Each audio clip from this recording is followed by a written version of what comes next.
I wasn't supposed to be there that night. Paul called in sick and I got a last-minute shift covering sound check at the old community theater on 7th. I'd only been working with the company for a few months, mostly backstage, mostly invisible, which I didn't mind. I liked being on the edges of things, observing without being asked to explain myself. The rehearsal was already running late when I walked in. Someone handed me a clipboard. Someone else asked me to lower the house lights. I flipped switches without thinking, checked the cables, nodded at the stage manager. It was a routine I could do with my eyes closed. That's when I saw her. She stood alone on stage, reading from a script that looked older than me. There was nothing dramatic about her posture. She wasn't trying to perform. But the way she spoke, the way her voice filled the space without effort, made everything else seem like background noise. She had that rare quality, presence without intention. I didn't know her name. Didn't even know if she was part of the cast or just there helping someone run lines. But I remember thinking, she doesn't belong here. Not in a bad way. Just, she carried herself like someone from another time. Like someone who'd already lived too many versions of herself and chose this one because it hurt the least. After rehearsal, we crossed paths near the loading dock. She was smoking, coat pulled tight despite the warm night. She nodded when she saw me, polite but distant. I said the first dumb thing that came to mind. "You don't look 40. She exhaled slowly, eyes on me like she was trying to decide if I was worth the trouble. Then stopped treating me like I am. She walked off before I could reply. I stood there like an idiot, still holding my clipboard, wondering why my chest felt like it had just been cracked open a little. The next day, I asked around. Her name was Claire. She wasn't part of the regular company. Used to be someone, apparently. Did real theater in the city. Had a break. Had a marriage. Had a fall. Now, she was just helping out. She didn't speak to me again for almost a week. But every time she came in, I found myself watching the way she moved. The way she paused before speaking. The way she never smiled unless she meant it. There was a kind of gravity to her, not heavy, just undeniable. I started noticing the little things. How she'd bring her own pen to mark scripts, even when there were dozens backstage. How she'd sit with one leg crossed under the other, perfectly still, listening to the director without interrupting. How the others respected her without saying it out loud. And the strange, frustrating truth was I hadn't stopped thinking about that one sentence. She wasn't angry when she said it. She was right. And somehow being seen that clearly by someone I barely knew felt more intimate than anything I'd experienced in years. A few nights later, I stayed late after everyone had left. I was checking levels, rewinding cables, doing the usual. I didn't expect to hear footsteps. Claire walked in, no makeup, hair up, scarf around her neck, like she'd just stepped off a train. "I forgot my sweater," she said simply. I pointed toward the green room. She paused. "You always stay this late." "Only when I need to think." She looked at me for a long moment. "Is this place that inspiring?" "No," I said, "but it's quiet." She nodded, walked to the green room, came back with the sweater draped over her arm. She didn't leave right away, just stood there, holding it. "Your lighting was good tonight," she said. "Thanks. I don't usually notice that stuff. But tonight it felt like something." Her voice wasn't soft. It was measured, honest. "Do you miss it?" I asked. "I don't know why." She raised an eyebrow. "The stage." Her answer was quiet. "Every day." We stood there, not speaking. The silence was sharp but not awkward. It was the kind that means something is happening, even if you don't know what. Then she left. The next day, she didn't come. Rehearsal felt flatter without her. I watched actors go through motions, saw the way they stumbled through lines she used to sharpen with a glance. That night, I checked my messages more than usual. I didn't even have her number.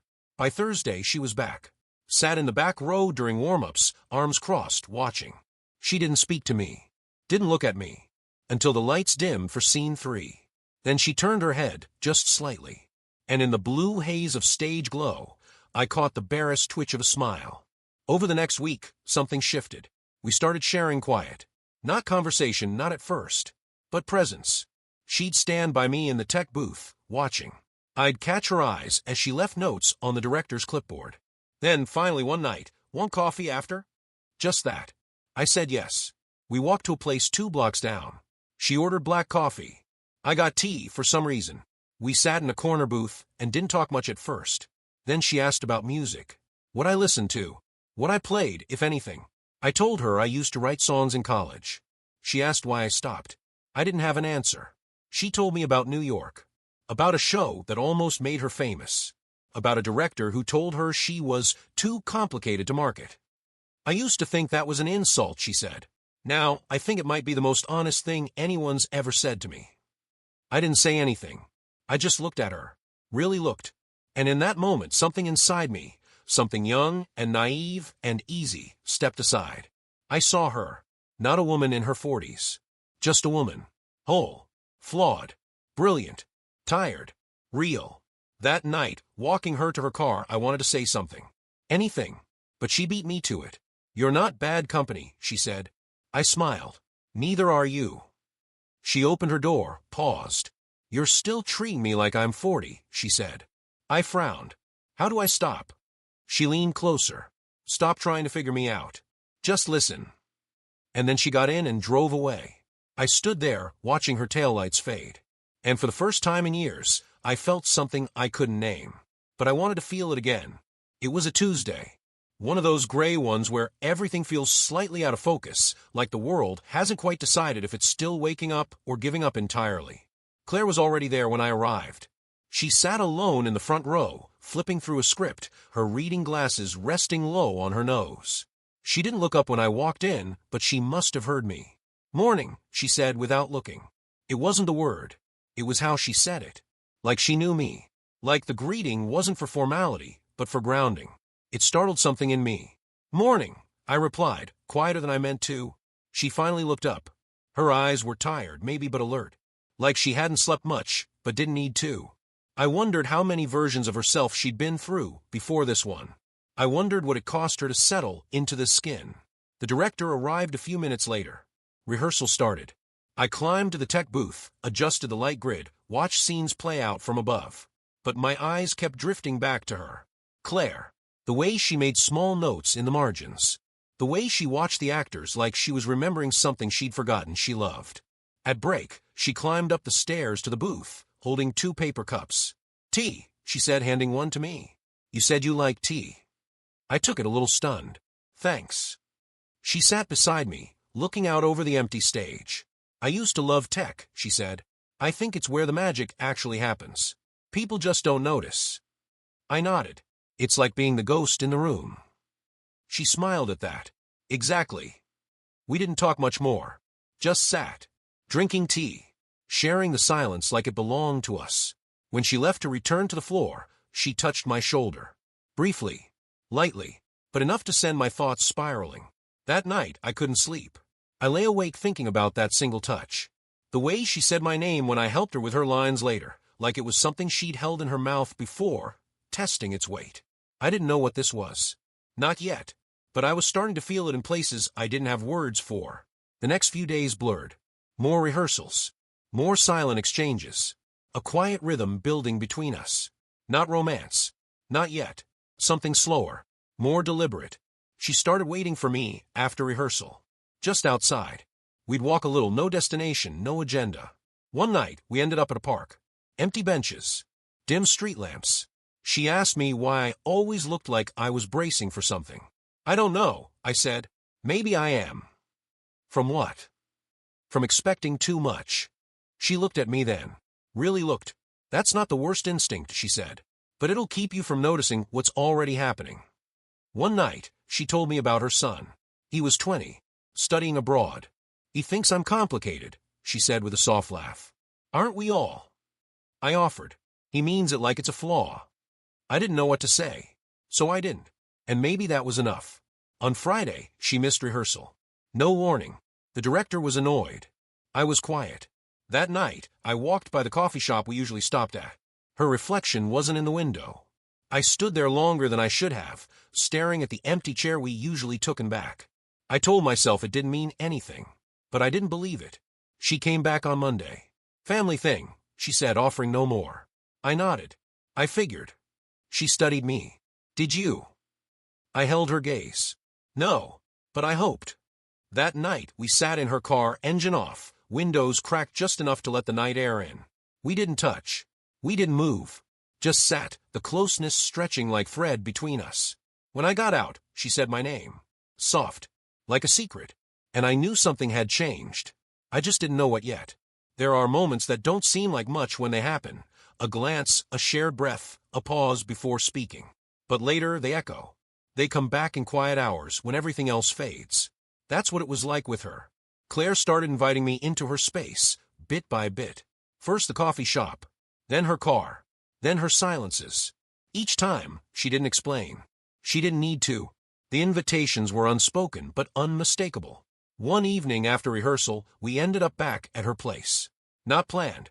It started with, "Do you want to see something?" and turned into tea in her small kitchen while an old jazz record played in the background. Her apartment wasn't big, but it was warm. Lived in. The kind of place that held stories in the furniture. There were books stacked sideways, art that looked like it had been painted in another life, and a photo of her son on the fridge. She moved through it like someone who didn't try to impress anymore, only to be comfortable. She handed me a mug. Our fingers touched. It wasn't the first time, but it was the first time she didn't pull away. We sat at her tiny table, steam rising from our cups.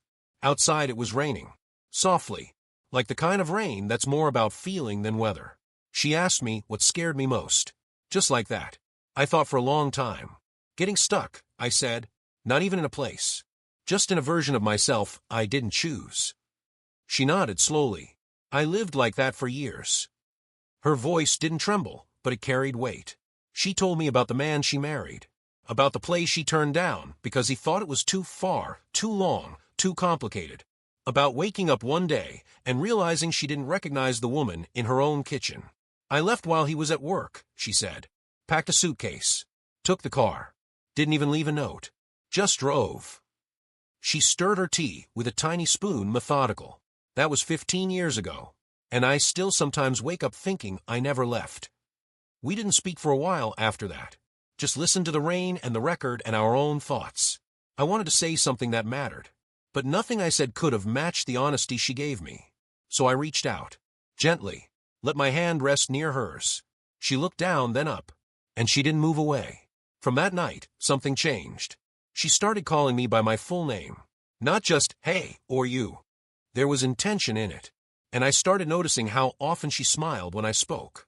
How she touched my arm without thinking when she laughed. How she lingered longer by the door after rehearsal. We weren't a couple. We weren't anything defined. But we were close. And getting closer. One Friday, I brought her a book I thought she'd like. It was poetry. She read the first few lines out loud, slowly, like tasting them. Then she looked at me and said, "You notice things most people ignore." I didn't know how to respond. So I just said, "Only the important ones." She nodded. "That's rarer than you think." We started spending Sundays together. Not planned. Just became a thing. Walks through the neighborhood. Flea markets. A matinee at the Art House Theater. Once we drove to the next town just to see a sculpture garden she'd read about. She was curious in a way that wasn't performative. She didn't ask questions to make conversation. She asked because she really wanted to know. One Sunday afternoon, we sat on a bench, watching people pass. I asked her what she thought would have happened if she'd stayed.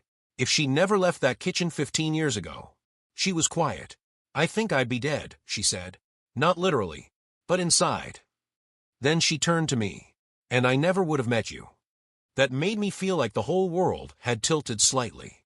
One night, late, she called me. "Can you come over?" was all she said. I didn't ask why.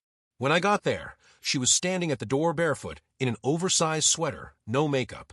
She looked vulnerable in a way I hadn't seen before. Not broken. Just open. "I had a dream," she said. "I needed to know someone real was still out there." We didn't talk much. I sat on the couch. She curled up beside me, her head on my chest, her breath slow and steady. We didn't kiss. We didn't touch more than that.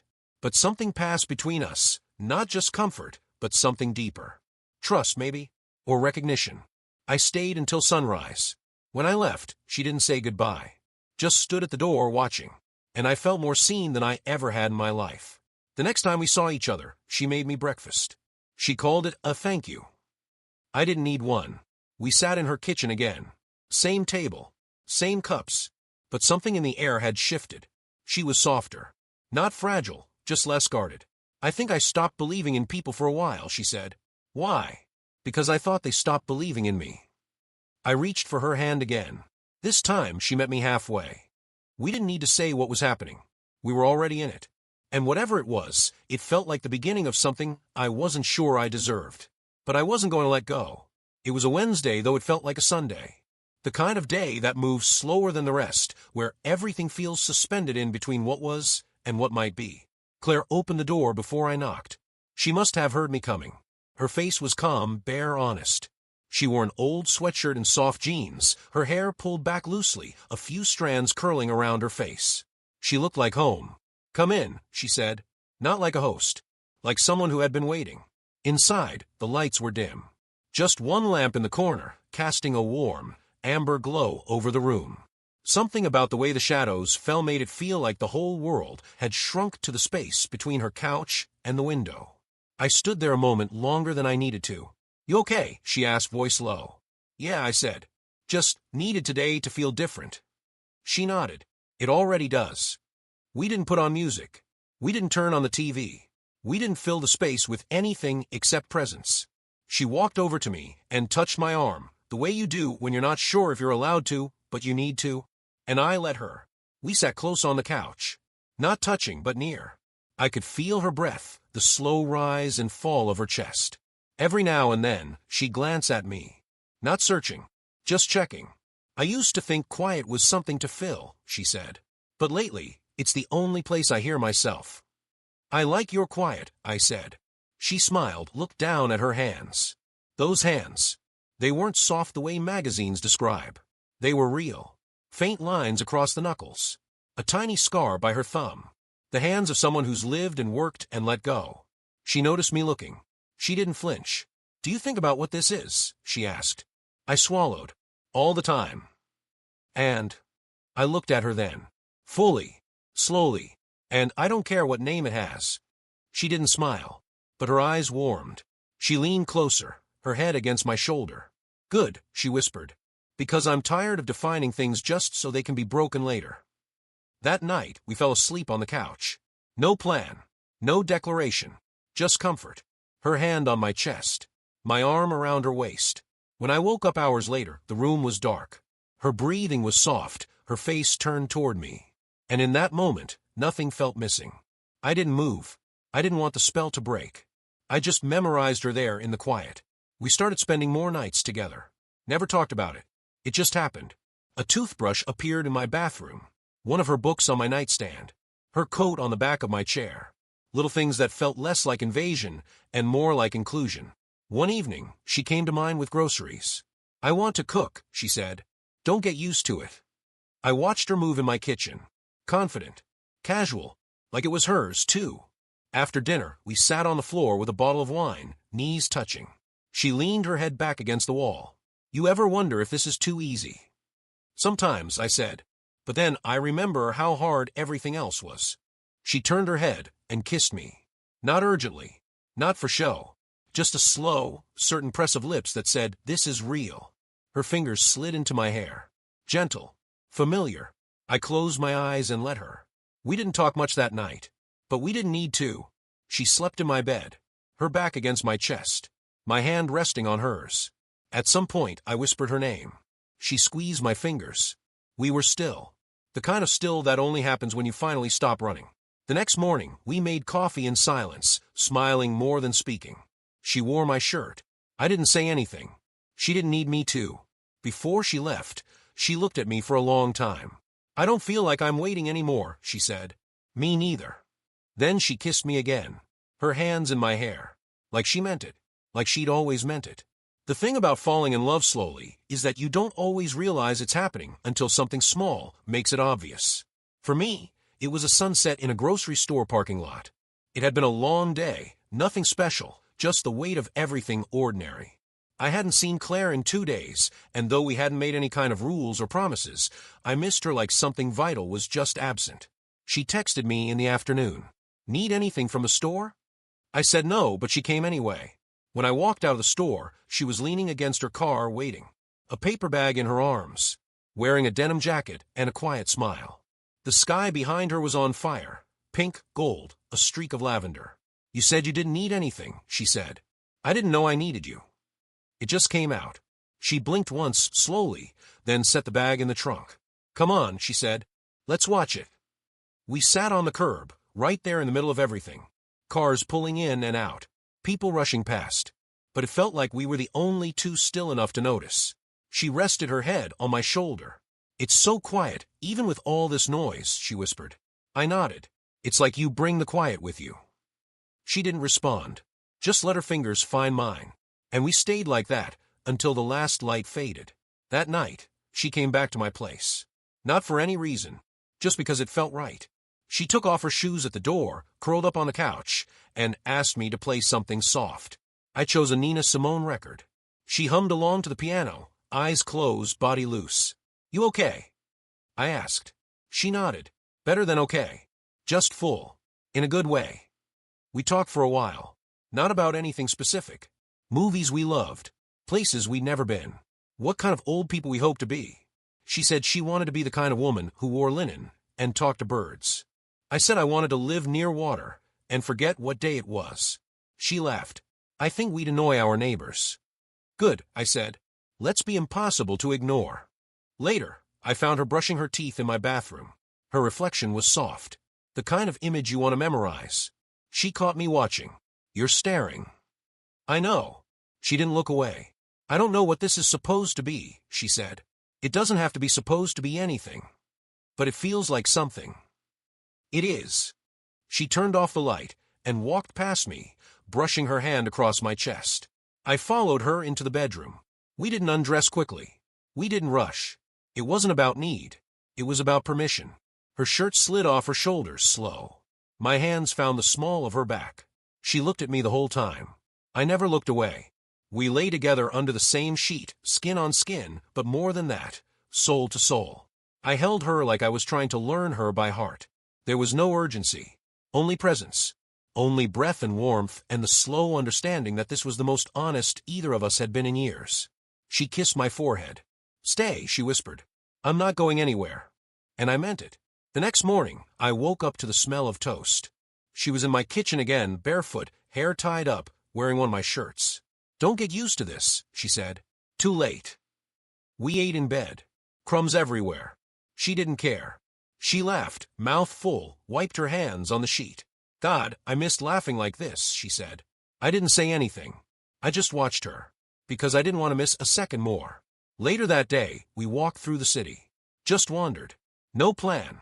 The kind of walk you only take with someone you don't mind being lost with. We stopped at a bookstore.